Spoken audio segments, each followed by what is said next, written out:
Welcome to the online class. The good shepherd education centre अथवा Asha national English school से हिंदी की शिक्षिका विशेषण अग्निहोत्री आज की क्लास कक्षा 4 के विद्यार्थियों के लिए है। आज हम हिंदी प्रथम प्रश्न पत्र से पाठ 7 का अध्ययन करेंगे, जिसका नाम है सफलता की राह। इस पाठ के रचयिता डॉक्टर अब्दुल कलाम हैं, जो हमारे भारत के पूर्व राष्ट्रपति रह चुके हैं। यह एक उनकी यात्रा का विवरण है और वे किस वायुसेना के साक्षात्कार के लिए यात्रा कर रहे थे। चलिए अब हम आपके इस पाठ को आगे पढ़ते हैं। मैंने स्वामी जी को अपना परिचय दिया। उन्होंने मेरे बिना कुछ बताए मेरी उदासी का कारण पूछा। मैंने उन्हें भारतीय वायुसेना में नहीं चुने जाने की अपनी असफलता के बारे में बताया। उन्होंने मुस्कुराते हुए धीमे और गहरे स्वर में कहा, जो इच्छा तुम्हारे हृदय में पैदा होती है वह यदि शुद्ध मन से की गई हो तो उसमें विद्युत शक्ति होती है। वह शक्ति हर रात आकाश में चली जाती है, हर सुबह ईश्वरीय शक्ति लिए वापस शरीर में प्रवेश करती है। जो सोचा गया है वह धीरे धीरे सच होता नजर आता है। नौजवान, इस तथ्य पर तुम ही भरोसा कर सकते हो जितना अगले दिन होने वाला सूर्योदय पर।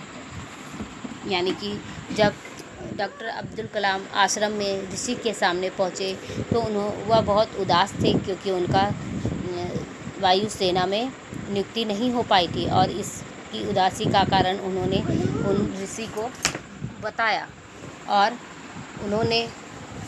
ऋषि ने बहुत ही शांत स्वभाव से उनके मन की उदासी को दूर किया और उन्हें भरोसा दिलाया कि जिस प्रकार उतना ही भरोसा कर सकते हो जितना अगले दिन होने वाले सूर्योदय पर। तुम अपनी नियतियों को स्वीकार करो। नियति तुम्हें जो बनाना चाहती है वह पहले ही तय कर चुकी है। तुम अपने ही सही उद्देश्य को तलाश करो और सब ईश्वर की इच्छा पर छोड़ दो। यानी कि तुम्हारी नियति में जो बनना लिखा होगा तुम वही बनोगे, यह सब ईश्वर के ऊपर छोड़ दो। स्वामी जी की बात सुनकर उन्हें काफ़ी शांति मिली। मैंने दिल्ली लौटकर अपने साक्षात्कार के नतीजे का पता लगाया। मुझे वरिष्ठ वैज्ञानिक सहायक पद के लिए चुना गया था।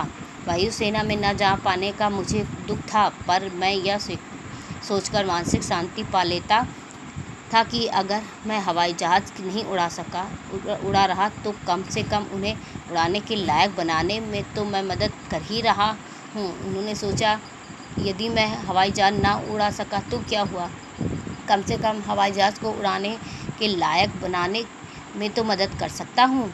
हम 4 लोगों की टीम विशेष विमान निर्माण में जुट गई। यानी पंखों रहित हल्का और तीव्र मशीन वाला वाहन तैयार करने के इस उत्साहजनक उद्यम ने मेरे दिमाग की खिड़कियाँ खोल दी। एक खतरा हमेशा बना रहता था कि मेरे जैसे ग्रामीण, छोटे कस्बे, मध्य वर्गीय, कम पढ़े लिखे माता पिता वाले व्यक्ति को कहीं किनारे तो नहीं कर दिया जाएगा।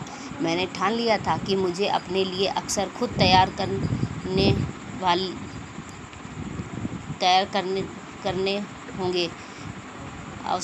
करने होंगे। मैंने परियोजना पर पूरी लगन और सुनियोजित तरीके से काम शुरू कर दिया। यानी कि उन्होंने सोचा कि कहीं ऐसा ना हो कि छोटे छोटे कस्बे, मध्यम वर्गीय परिवार और कम पढ़े लिखे माता पिता वाले व्यक्ति को कहीं कोई किनारे न कर दे। मैंने ठान लिया कि मुझे अपने लिए सुंदर अवसर खुद तैयार करने होंगे और अपनी परियोजनाओं को पूरी लगन और मेहनत से सुनियोजित तरीके से काम करना शुरू कर दिया। नेक्स्ट वीडियो में हम आपको अगले पैराग्राफ का अध्ययन कराएंगे। धन्यवाद।